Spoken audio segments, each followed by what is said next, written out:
Hello and welcome back to the main stage. I'm Walter Jennings, and we hope you're enjoying the start of day one of Startup Impact Summit 2020. Our next speakers here on the main stage are going to be talking about social impact and ways entrepreneurs and startups can actually work towards positive changes in the world. I'm going to hand over to Dorothy Lam, who is co-founder and chief catalyst of Dream Impact. She'll introduce our speakers and she'll moderate our next session. I hope you enjoy. Hi, everyone. Welcome back to this conversation where we will be together envisioning entrepreneurship for the next 10 years in achieving United Nations Sustainable Development Goals, commonly known as the SDGs. And I'm very honored to be moderating this panel together with Francis Ngai, the founder and CEO of Social Ventures Hong Kong, SVHK, a very visionary and passionate founder and team, founding the company back in 2007, 13 years ago. Behind many of the social innovation in Hong Kong, if you've heard of Green Monday, Lightbee, Diamond Cab, Bottleless, they're behind many of these ventures. And now recently working with businesses to integrate impact into their strategies, Business 2.0, and really transforming that landscape. So it's really exciting work. And joining us from Singapore is David Galipeau, who's the founding partner and managing director of SDGx, who previously was founding UN's Social Impact Finance Initiative and also the Global Impact Fund, and now have joined forces with Professor Muhammad Yunus, who I'm also greatly admire, the father of microfinance in Bangladesh, to create the Yunus Near Future Lab, looking at solutions and innovations for the next 2 to 7 years that can truly transform the way we live, the way we work, and deep technologies, and invest in them to support and grow. So I'm really excited to have a conversation with them. And I'm Dorothy Lam, the co-founder and chief catalyst of Dream Impact. We are an impact resource bridging platform in Hong Kong, helping social startups grow and scale their business and impact. So once again, thank you to WHub and having us, opening today's festival. Having the audience, please feel free to ask questions. I have your Q&A here, have comments. I would love to feel your energy, and we're really here to create change together and have the impact. Why don't Francis and David each have 30 seconds to connect with the audience? Thank you, Dorothy, and hi, David. You have already introduced me, everything. So I will use this 30 seconds to talk about our new plan. So I'd say that in the first 10 years, we've been doing social enterprises, like as you said, Green Monday and Lightbee is a very first affordable housing initiative. We have run our city promoting running culture. So I think all the more, I think we try to influence the city in a better way, try to address some of the issues in the SDG goals as well. But I think right now, what we are complaining on ourselves, I think we are so much on the heart of social entrepreneur. But I think we are lacking the speed of the startup. So I think as what David and Muhammad Yunus is also doing is trying to influence the business sector. So Business 2.0 is one of our new strategy in this few years. So we're trying to influence the mainstream. If the mainstream remain the same, I think it's very hard for social entrepreneur to change bit by bit. So I think the speed today is not enough in addressing all our problems right now. So I think in the next 10 years that we are going to talk about, I think it's very important. I would say it's very crucial, not just about the SDG goals, it's about the human nature, what we can address and turn around what the situations right now. It's, I think way beyond is just fulfilling some of the goals. I think it's about life and death right now. We see all the things happening right now. It's a challenging time. So I think no matter your startup, your business, or you're a social entrepreneur, we should all work together. I think that's the beginning of what we are doing now. Thank you. And David, in Singapore, this OMO model is really amazing. Hey everybody, how are you doing? Francis, how are you doing? Dorothy, it's really great to be here. Just to pick up on what Francis was saying, it really is an issue when we're going forward. I mean, when you look at me, for example, I'm Canadian. I spent most of my corporate life in Europe. I went to a lot of American schools. I was in the first .com. I did a lot of academia and research. I joined the United Nations. So I'm just sort of accidental hybrid. And oddly enough, we are moving very much into a hybrid economy where we have the pressures, either from shareholders or investors that are looking for friendlier investments, consumers that are looking for friendlier products or services, and even labor, even people that want to work for friendly companies, environmentally friendly or socially friendly companies. So there's a lot of pressure now, and where there was defined segmentation between the civic sector, the public sector, the private sector, even on the investment structures, now it's all getting into the sort of blended spectrum where these things are breaking down. The domains of the three big sectors are starting to break down now. So going forward, the next 10 years, I think, are going to be really, really fantastic. Francis is right. We're heading towards a fork in the road. But the pressures now with, if you want to call it sustainable capitalism, if you want to call it all the changes with the pandemic, the sort of accelerated digital transformation that's happening right now, we have the huge opportunity now just to nudge a lot of the new technologies or nudge some of the investment structures into a positive light, and that's going to make the big change. And it creates huge opportunities for social innovators, for social entrepreneurs, for social businesses, for social finance. And that all feeds into the SDGs. Sort of this concept, the framework that came out a while ago has got another 10 years to 2030. So I think the next 10 years are a fantastic opportunity. And also, I think it's perfectly timed in SDGs. It's the goal is to reach for 2030. And I think it took 5 years kind of from the awareness perspective, really pushing it to different nations, to national governments, and now it's really filtering down to the business level, having SDG, the Global Compact, SDG Impact initiatives, really advising different kinds of businesses to have the framework. This is not just the government's responsibility, but also as entrepreneurs and different communities, how can we align these goals? But other than, I know the SDG framework, I know that both Francis and David, you guys have a 10-year vision. I know Francis have an Odyssey vision, and David with the 2 to 7 near future vision. So we'd love to hear from you. How did you come up with that? I think frustration. So I think, as I said, in the first 10 years, I think since last year, I think the social unrest, this year, the COVID, I think we blame ourselves that we're not trying hard enough. We are hurt, but I think in terms of the ways of making the difference, I think it's not enough for us to sustain the demand or the crisis that we're seeing right now in the society. So I think we have been kept thinking, as I said, social entrepreneurship is good. Well, I'm glad that I met with a lot of change makers, over hundreds of them in Hong Kong. They're trying so hard, giving up their jobs, and paying nothing to work on for the good for the society. But I think what we are complaining is the speed is not fast enough. They're good, they're disrupting, but I think they are not influencing the mainstream enough. So I think right now, why we are thinking another 10 years, I think at least I will commit my rest time. And no, I think it might be longer, but I think 10 years is good enough for us to think beyond. So I think we have to start with some, we call it civic agenda. We don't think that the government should be the only one to think about the city's development, the urban development. I think ground up, there are a lot of us are working here and there. If we can coordinate together, for example, in Hong Kong in specific, as we all get to know, poverty alleviation is a huge problem.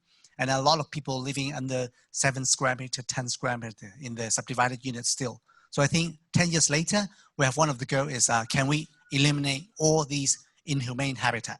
It's one of the goals. And also we see that a lot of startups right now actually seeing Hong Kong as a new hub to start with. So I think, can we do an impact valley?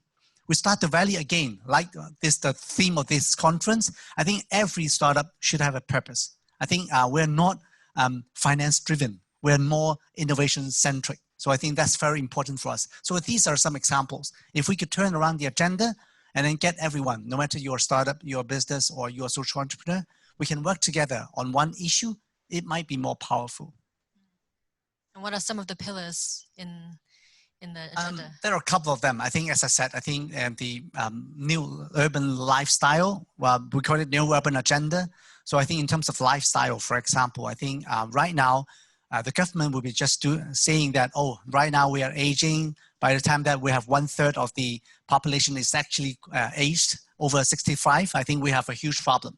So right now we have to think about the how to sustain them with a financial budget. But what we think about is way beyond that.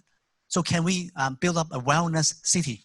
So if the population right now, they're 40s, at their 50s, can we train them with running, doing marathon, like myself, like yourself? I think if everyone is still running at their 70s, I think we have no problem with the public health system. So I think that's how we turn around the issues. As I also said, the Green Monday is one of the big movements in the last 8 years, start from Hong Kong, but right now going to 33 countries. We're promoting the plant-based diet. Although it's not going to solve all our problems, but at the same time, we are tapping with a lot of different SDG goals, the land resources, water resources, and also the food security problem that we have. I think more important is the public health. If we are having less meat, actually we will have less problem with our health. So I think right now, apart from just doing the social startup like Green Monday, we're creating our own venture. Lately, we invented our own fake pork. It's called Omni Pork. It's actually so happened we have the swine flu problem. So I think it's setting quite good now. And then what excited us is actually we are working with the mainstream. As we said, just doing that, selling that at Green Monday or Green Carbon Shop is not enough. How can we work with Starbucks in China? Over thousands of shops, they launch Omni Pork dishes. And lately, we work with KFC. It's not an advertising, but I think we're very proud that we work with the mainstream.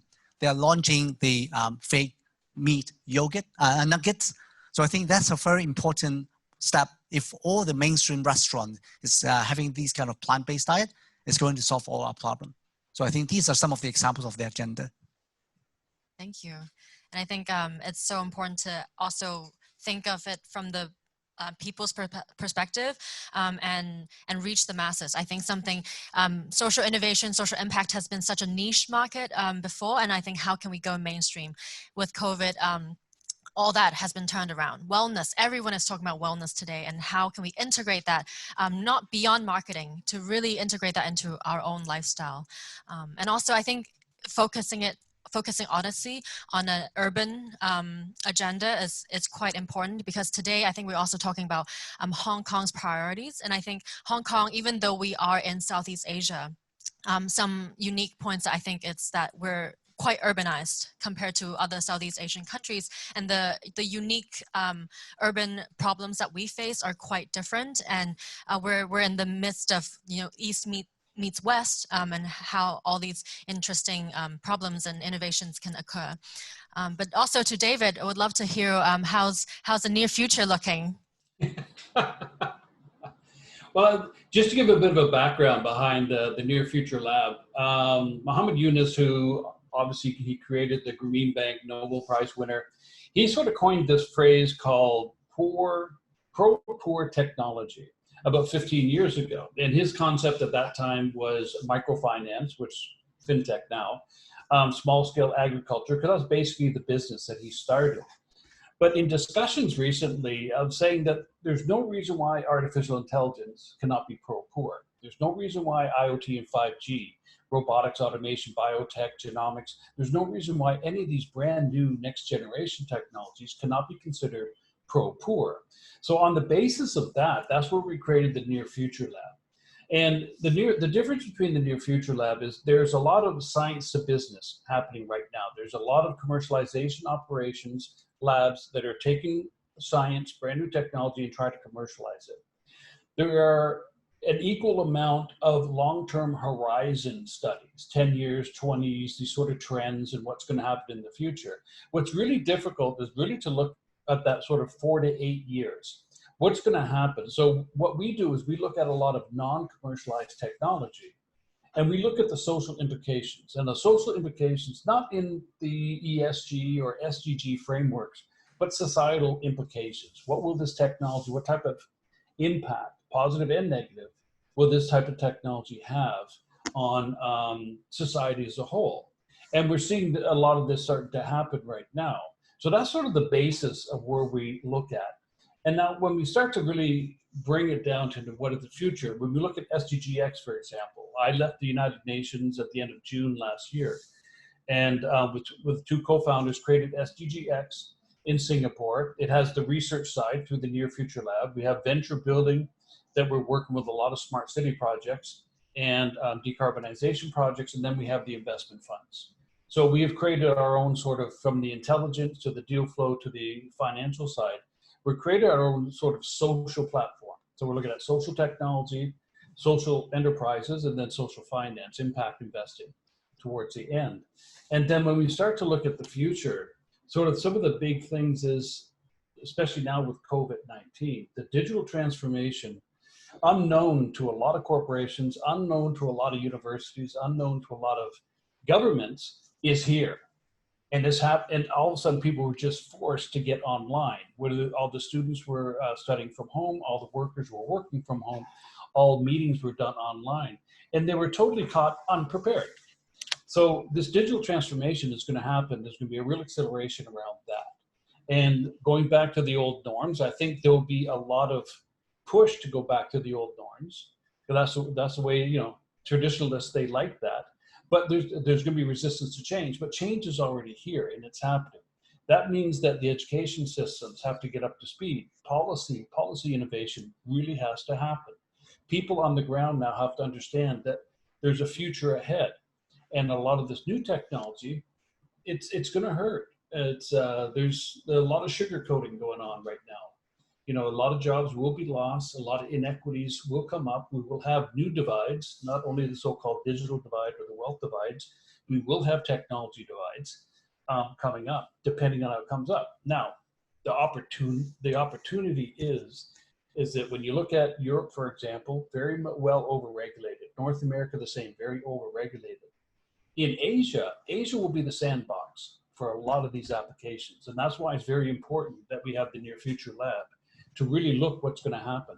Because of every country is quite different. They all have their national policies. And we see it already with talk about mobility, automation, robotics, even AI. A lot of it's going to hit the ground in Asia first. So as Silicon Valley was Silicon Valley, Asia now is going to be this new sandbox for all this new technology. And that new technology has a huge positive impact potential. You see it in education, you see it in health, well-being, as Francis was saying, urban life, or what we call urban rejuvenization. I mean, how do you rejuvenate all the urban areas? And how do you sort of break down the inequities that are into these standard economic cycles? And there's a lot of opportunities, and we really don't know what the future is going to look like, because it's the convergence. And that's sort of the real magic. There was, way back when, there was a world without the internet. There was 5 years of magic. Then there was a world of internet. Now we're going exactly into that same thing. We are entering a space where there's going to be 5 to 10 years of real magic. And AI is interesting. Blockchain is interesting. Robotics is interesting. But the convergence of these technologies, that's where the real magic is going to happen. And this is sort of our focus now. How do we sort of nudge some of this technology, make sure it's financed, make sure it's got strong business models behind it, and how do we sort of nudge it into that area of positive impact? And that's sort of the stress of where we're going. So that's sort of our commitment and where we see the next 10 years, where I think there's going to be a movement, a real movement. Hong Kong, Singapore, Jakarta, Malaysia, Thailand, there's some real sort of centers of having this sort of movement towards positive impact of some of this new technology. And that means that the talent will drive in that direction as well. I think there's a lot of talk also about convergence and collectiveness, and how whether it's different kinds of technology working together, and also different stakeholders working together. So a question for both of you, it's interesting that also Mohammed uses frame on how technologies should be pro-poor. How can we balance between advanced technologies and also community investments, investing in people and also investing in infrastructure? So how do you think, is there tension between the two? What's the relationship between the two? Should we look for scale, for growth? Or should we, because in commercial worlds would be, human intensive, that's expensive, not scalable. But in impact, we really need to have that human centric touch and connecting people. So how can we balance between advanced technologies that are scalable, deployable, and also community investments where we really connect people to be more resilient? David, go ahead. I would say the big difference I'm seeing is when we looked at early technologies coming out of the 70s and 80s and 90s, let's say, a lot of that technology, it was PARC, it was RANK, it was these big sort of research institutes that didn't have a profit motivation. So they were just doing research, they were doing science. And what came out of that was the business people, the investment people came in and they commercialized that. And a lot of the funding behind that was government funding. A lot of the government, I mean, most of what you see in an iPhone, originally that all came from government funding. Computers all the way down came from government funding. But when you looked at the actual research, it really was, how do you fit this into a business model and how do you sell it? But now, and it's funny, you go to Google Scholar, for example, and you type in AI and SDGs, robotics and SDGs. What we're finding now is that the young researchers and the mature researchers are actually now starting to include positive impact or societal impact at the research stage. It's not an afterthought. It's actually coming in very early. Oh yeah, that's great. And this, I think, is going to be a phenomenal change. So it is part of the systemic change, it's part of the mind shift change, where those that are developing the new technologies have in their mind, what's going to be the impact of this? What's going to be the social impact or the environmental impact of that? And I think that sets up a whole catalytic sort of multiplier effect or a ricochet effect, if you will, as that hits, you know, MBA grads, as that starts to hit younger VCs or seed investors. And we see it across the board. Seed investors, VCs, PEs, all the way up they're all looking towards, even the pension funds are looking towards friendlier types of investment. And I think that's going to be the catalytic change. That's going to get us to the critical mass that's sort of going to push over on one side. And the other point I'll just bring up very, very quickly is we're seeing a dramatic shift from the patriarch to the matriarch. We're seeing a lot of wealth being owned by women. And women have a much different set of values than old white men. They have a much different set of values, and that, I believe, is going to come through. And that's in Asia. You see this a lot more in Asia. The women have a lot of control over the wealth in Asia. And one would hope that that value system would follow through in the way they invest, who they invest in, the type of investments that they consider and make their decisions on. So these are the two factors that I would say are going to be the big difference systemically. I totally agree with what David said. I think, but what I want to echo with more on, it's on the people focus and the purpose should be in the center. So I think the least we want to see is we do technology for the sake of doing technology. Or I would say sometimes when we're thinking about the innovation or technology innovations, we focus so much on the product.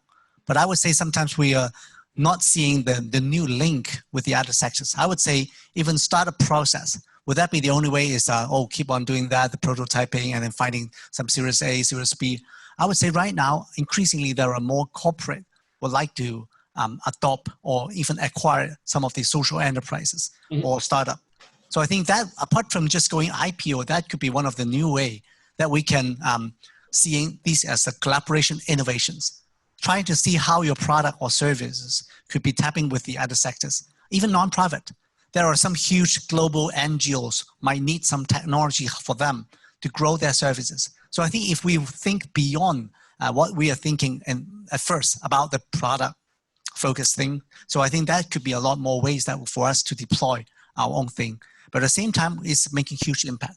So I think right now, why we are doing Business 2.0 these few years, by working with Airport Authority, Cathay Pacific, Swire, Hong Kong Broadband, a lot of these bigger corporate, is how we see the middleware should be built up. They would like to go more community, but they don't know how. They actually have some investment could deploy as a corporate social ventures to invest. But I think they just have no clue about the society. So I think it's time for us to think about how our technology or even our social enterprises could be valued for these kind of corporate or family foundations. So if we could invent more middlewares, there's a lot more ways for us to tap with each other to making collective impact, which is right now a big trend in the philanthropy sectors. So I think I would say to some of the startups as well, way forward, apart from the private equity or venture capitalists, I think family foundations or philanthropists could be one of your investors way forward. And tapping into the NGO market too, it's quite big. If you can serve NGOs and not just corporates, you can explore new markets for customers as well. And so I think, what would you say Hong Kong's unique position is, and what would be the priorities for SDGs in Hong Kong? I think it's quite challenging question, because I think you can separate it into government level and also civic level and also business levels. How would you try to tackle that when people ask, what's Hong Kong's agenda for SDGs? I'm sure David will talk about the global, so I will talk about the local. So I would think that some of the need after COVID or social unrest, I think it creates a lot more opportunities in the way how we see the new opportunity out of the SDG goals. In specific for Hong Kong, if you ask, I would say it's role modeling. I think like this morning at the opening, I think they also talked about Hong Kong is small enough. We got a big population, but in a very connected small area. So whatever we're doing is quite easy for us to illustrate or prototyping a new urban way. I would say that might be useful also for Singapore or Kuala Lumpur. So the city, I think it's in Hong Kong, we are advanced enough to see all these tools can converge together. We got a lot of investors at the same time, philanthropists here. So how can we create some kind of examples for different areas of SDG goals? It's very important. I'll quote one example of one of our social ventures. It's called HK, which is a co-working factory in Hong Kong. In Hong Kong, we still have a lot of idle industrial buildings around. And then because industries go to China or a long time ago. But I think right now, the cost in China is jetting up. And then in the community, a lot of women is unemployed, at least 50% of them. Grassroots family women, 28%, because they cannot hire a maid at home. So I think it's a huge problem. But right now, we set up this factory in the center of the community. So they could walk over there. We have a playroom over there, so they could even bring kids to work 1 hour or 2 hours. But it's quite unfair to get one brand to bear all the cost of the factory, because Hong Kong's property price is huge. So right now we have 6 brands to share 5,000 square feet. So they could share like a co-working space and working on that. So I think that is a collective impact. We build up everything together, but with the ground up need, trying to address that. I think that you can see that we are tapping also with some of the SDG goals that we are talking about. But I think at the same time, it's illustrations. Right now, it's mature enough that right now we are in touch with some of the investors, trying to replicate that. We're also advocating to the government. Actually, we could build up these kind of community workshop everywhere, so that the women can work at the same time taking care of their kids. So I think these are some of the things that we're doing more ground up. Yeah, from David, the global perspective. Well, the global. I mean, even on the global. I mean, you've got Toronto, you got the Valley, you have New York, you have Singapore, Paris, Berlin. But the uniqueness of Hong Kong is that it is actually unique. There is only one Hong Kong. And it's got the long legacy, the history behind it, the people behind it. I mean, they've built it up from basically nothing. It's become one of the premier financial centers in the world. And that's recognized everywhere. The question is now, how do you leverage that? And I see that it goes a couple ways, and this is the same thing that we see in Singapore, diversification. So moving away from purely on the financial side, into some of the other areas that are interesting, to create jobs, to reduce the inequities of the city, of the urban landscape, and that type of stuff. And how do you get into robotics? And I mean, hands-on robotics is there. That's already started. AI is starting to come in, some of the new technologies or something. So Hong Kong has an opportunity to be a center of some of this new technology and really apply it, because you have a beautiful little sort of sandbox to work with, to work on the inequities, to work on the rejuvenization of the urban landscape. How does that now become, when you're raising or reducing inequity on one side, what do you need as far as that space now for people to live and work? That's the other side. One of the other points would be talent. The hunt for talent is on. If your city cannot attract talent, your city is dead in the future. And this is a big struggle. We see in a lot of the urban areas that you have to create that environment that's going to attract a lot of talent in. And that talent then starts to rejuvenate and starts to spread around knowledge, collaboration starts to happen. And that sort of lifts the whole city up to a lot of extent. So how do you attract talent would be sort of the other side when you start to look at it. And I think these are probably the areas where Hong Kong is still a major attraction for diverse talent. It's just exciting to live in Hong Kong, but it does have the issues of inequity and beyond the political issues at the moment, just living in Hong Kong. How do you make that better? Urban farms, all these urban greening, how do you bring a lot of that into Hong Kong? And Hong Kongers do it. That's the other side, I think. There's a lot of cities out there that take years and years and years to get their act together, where I think Hong Kong has the ability to pivot. And with the right policy innovations, with the right sort of talent and push, financial push, I think Hong Kong has a huge opportunity to pivot quickly and be a shining star. I mean, I would like to, in Singapore, we're moving in that direction. But I think Hong Kong has a huge opportunity to be the impact investment center for all the banks there to sort of open up areas, give it tax incentives to sort of bring impact investing fund managers to Hong Kong and have that become the center. Because I think if they can do that, that cracks into the Chinese market, but also tracks into the global financial markets.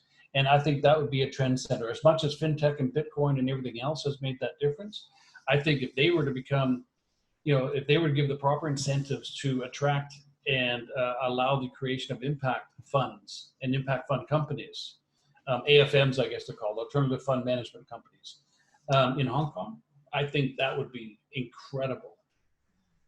Definitely. I think that's a lot of impact investors are looking into impact in Hong Kong. And I think there should also be more education around what is impact investing, what is sustainable finance. Mm-hmm. A few of our partners are doing great work like Sustainable Finance Initiative in Hong Kong, doing a lot of groundwork education on what is sustainable finance, how can fund managers get their hands on this knowledge, how do you measure impact, etc. It's definitely a very exciting development. I would like to take this time also to ask a few questions from the audience. And I think, so other than looking at the investment side, right, the capital support from investors, whether it's institutional money or individuals, the other side is the business model. We need to have very strong business models that can create impact and also is scalable and investable at the same time. So a few questions we're asking about how can we balance the innovation cost and also scalability of the business in order to be self-sustaining. Do you have any tips on how, and also some examples of scalable impact-focused business models? I mean, the focus that we take from an investment standpoint, we look at, talent obviously is the most important thing. Ideas are a dime a dozen. You need talent to pull it off. That's one thing. So you really sort of invest in the talent, but you invest in the business model because we specifically, SDGx, SDGs are in our name. So we want impact to scale, but impact cannot scale unless the business model scales. So the foundation of scalability on impact and all the multipliers that could have is the business model. So we focus a lot on the business model, on a very scalable business model, even cross-border scale, but we look on a scalable business model, and that's where we focus a lot of our attention. And that's when we talk with a lot of the founders, a lot of the entrepreneurs, is really get your business model, build in scalability right from day one. Even if you're not planning for it for a couple of years, build the scalability in. Whether you're adding different revenue streams, or if you want to replicate across different geographies or something like that, but build it in right away. And then we start to plan because we want to see impact scale. So that's one way that we really look at it. So the focus really does have to be on the business model. And I think this is part of the challenge right now with impact investing, where a lot of them were investing into the idea, into the impact. And it's great. That's where investment should go. We need impact. But then all of a sudden they found that the business model couldn't support the scaling of that impact, either replicating, franchising it, or growing it through different types of talents or different types of models. And it sort of got to a point now, I think, in the impact investment field where it's sort of a little bit stagnant, We have a lot of ESG, we have a lot of pension funds, we have a lot of large institutionals moving towards. And I think, as Francis was saying earlier, I think this is really where family offices can play a big role. And I think that's where a lot of the support, or through blended finance concepts, where they can sort of de-risk on the impact, de-risk on the business model side to get that impact and to build in that scalability. But these are sort of the areas that we look at. Focus on the business model, a scalable business model from day one, because in the end, impact investors are going to be attracted by the scalability of impact. Do you have one or two examples that you can share? Oh, I mean, this is the other question now. You asked this, and this is actually a dialogue. Francis and I are probably getting this all day. Impact. Now, impact, a lot of people are defining impact that's either as an outcome or an output. They see it in the products and services that are served. But impact can happen within the company. Impact can happen actually within the supply chain. So when we're evaluating startups, we're actually looking at the whole value chain, from their supply chains all the way to their logistics and what happens inside. And a good example of this is that it's sort of a funny example, but I remember in where I live, I was going up and down the elevator, and there was one of the general managers of a major auto factory here. And in the elevator, I asked him one time, I said, "What's the simplest thing you build?" And he sort of laughed at me. And I said, "No, what is the simplest thing you build there?" So after a couple of rides and a couple of weeks later, he came back, he said, "A headlight. That's the simplest thing we've built. It's got 8 pieces, it's a headlight." And I said, "Can we just try a little experiment? Can we sort of bring a bunch of blind people in and teach them how to put a headlight together?" And so he played along with me, because I was working with the UN at the time. He played along with me. And in the end, what they found, and he did this on a Saturday, we brought in some people, we put it all together, they were trained. And the quality control and the QA, the QC guys said that the fit, they actually were quicker, and the fit was better. The quality control was even better, because they don't fit with their eyes, they fit with their fingers, they fit with their touch. And this was an accidental meeting in an elevator in my building. Now, what they've done is the company has now actually hired a whole bunch of blind. They're actually now looking at wheelchair accessibility. They're looking at deaf. They're looking to bring in all sorts of disadvantaged now into the workforce and give them opportunity. And that's just an accident that's happened. Now, if you do that systematically, strategically around a business model, look inside your business. Even if you don't have an impact product or service, even within your business, you can create a lot of impact. Greening your supply chains. Try to find better suppliers, greener suppliers, organic if it's in ag, non-plastics, these types of things. Right there, without changing your business model, without changing your product or service, you create a lot of impact. And then you work into your products and services. Is there a humanitarian purpose? We look at DJI drones over in Shenzhen. Now, DJI drones were a big commercial. They grew very fast, but now they have DJI, I think it's called DJI Humanitarian, where a lot of their drones are being used in disaster recovery, wildlife management. So even taking their product and service as is and looking for humanitarian purposes of it creates a new revenue stream, helps your valuations. That's another way to scale it out. So when we look at impact, there's so many variations on how any startup, any founder can twist their model to become impact oriented. I'll end my rant there. Well, Francis, what do you think? I agree most of the point that David said, I think just apart from the business model, which originally I think a lot of startups just seeing the startup as a machine. We have more capital, we scaled it with a certain level. I think it's not like that. Focus more on the impact model, as what David said, and then also the collaboration power of yourself. I would quote Green Monday as a quick example. If we're, in terms of the impact, whether we build the products to make the vegan populations serve them better, or we target with the big meat eater to turn them into a flexitarian, at least one day meat-free, I think we pick the last, because I think it will be make much bigger impact that we can create. So in a way, I think for that, in that sense, I think we are trying to launch some product, trying to replace with the sausage, try to replace with the luncheon meat.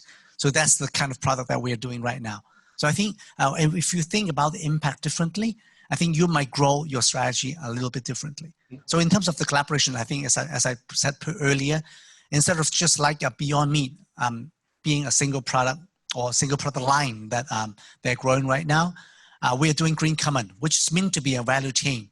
We're trying to import over 20 different plant-based brands to Asia and try to market that to different places. So I think we try to work with the Starbucks and KFC, the big chain. So that's a model that we can grow ourselves without demanding a lot of capital. So I think that's one of the ways that we are trying to see it's very important as well. We're kind of looking at different scalability trajectories, different growth trajectories. It's not just a traditional form, and it's also I guess from startups, you can look at different growth trajectories, collaborations, and also from bigger corporations, businesses, like David said, also integrating impact into what they do already. So I think for the audience that's really interested in SDGs, I would highly recommend you can look into the 17 goals and also the 162 targets underneath. Those are really from more government level targets, but if you're, as a business, you're interested, you should look at the SDG Global Compact. They have a toolkits, different information that you can look at, different frameworks. You can self-assess your business, where you are. Do you have supply chain? Do you have employment? That you can empower, is it sustainable communities or cities, consumption, production, there are many, many ways. Or as Dream Impact, we are a platform for collaboration, so we always look for partnerships. And how can we drive partnerships into our DNA in everything we do? We partner with great organizations. And SDG is just one of the frameworks out there for impact. If you're interested in impact, there are a slew of resources I'm sure you can find on SVHK's website and also on SDGx website. And I think this is such a great movement in time where we can really redesign and rebuild our cities and our economy in a way towards impact. So I would really love to hear from the speakers. How can people join this movement? You guys have dedicated your lives to promoting this, to advocating, and to actually putting it on the ground, doing the work, doing the hard work. How would you say to young people or anyone of any age, you want to join this movement, how can they join? David, you want to go first? I would say that I don't think it's a big change in anyone's lifestyle to join. So it's not something that you've got to totally change in the lifestyle the way you think. But if you think a little more consciously about what you buy, where you work, from an investor standpoint, who you invest in and what your outcomes come in, there's a lot of opportunity for change that happens. You see it on the street all the time. It's in the newspaper. It's on TV shows. It's in movies now. So the concept of impact is really starting to become a bit of a common language. The question comes in now, what do you do? And that's an individual choice. So as Francis, for example, if it's vegan meats, if you want to go and do it, just start to buy it and test it and try it. If it is a better product, or if you want organics, do it and try it. But I think change, especially when it comes to social innovation, I think social innovation, the first challenge is yourself. You've got to change yourself. And if you change yourself, that'll impact your family and your friends, and they'll start to change. May impact your colleagues at work, and that will start to change. So I think you got to start with yourself first. You've got to take these small changes and actually walk the walk. And I think as more people start to do that, then you will see movement start to happen. They'll be pocketed, maybe a co-working space, maybe a startup, maybe 1 and 2 investors get together and create an impact investment sort of network. We've seen this in different countries. And then the movement starts to build up and do it like that. But I think everything right now is right at our fingertips. It's just a matter of now is just taking that first step and going. And I think now with the pandemic as being one big issue, we still have climate change as that bigger issue coming down the pipeline. That didn't go away. We're starting to see sort of a counter-revolution in politics now, where a lot of nationalist movements are starting to happen. I think it comes down to the individual, you, your families, the people that you collect around you, and just start to sort of walk the walk. And as more people sort of walk the walk, the collective action will happen. And then that's from the bottom up. From the top down, I think certainly around policy innovation. I see Leonie was asking a question about that. But policy innovation, I see governments as impact investors. I mean, they get their money through different sources and they invest in their citizenship. And so I see governments as impact investors. They just have to sort of get the ministries together and prioritize the money properly and invest it. Education being probably one of the foundering ones, and inequalities being the second one, to sort of balance the curve out a little bit. And so from bottom up and a top down, I think the movements can start. Very quick for me. I think we have to understand that we are in a battle that we really don't know whether we will win. SDG goals, hard goals, I'm not so sure. But I think it's all the matter whether we are keep on trying. I think that's the spirit that we should gain for now. So I would say, I would totally agree with David. Start with something around you. So put a lens. It's a new pair of lens putting on your face. It's called purpose. Whatever you do, wherever you go buying, what you're eating, try to ask yourself whether there's some kind of purpose that you're doing. If you are in business sector, think about how to work more with the community organizations. So I think it's that simple. Before changing the world, try to change your neighborhood. If there is a single elder around you, help her first before you change the world. So I think it's so simple. I have to say right now, a lot of Hong Kong people think about going somewhere else. But I would say if I have a chance to talk to you right now, give Hong Kong one more chance, give yourself one more chance, give the world one more chance. Start with something. Do actively. I think it's the only way to go. Thank you. Thank you, Francis and David, for your time.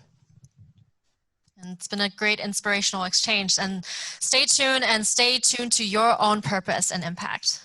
Thank David, you. let's catch up when you get back. Yes. Definitely. Thanks very much. It was a great conversation. And I think this conversation is really starting to pick up now. So.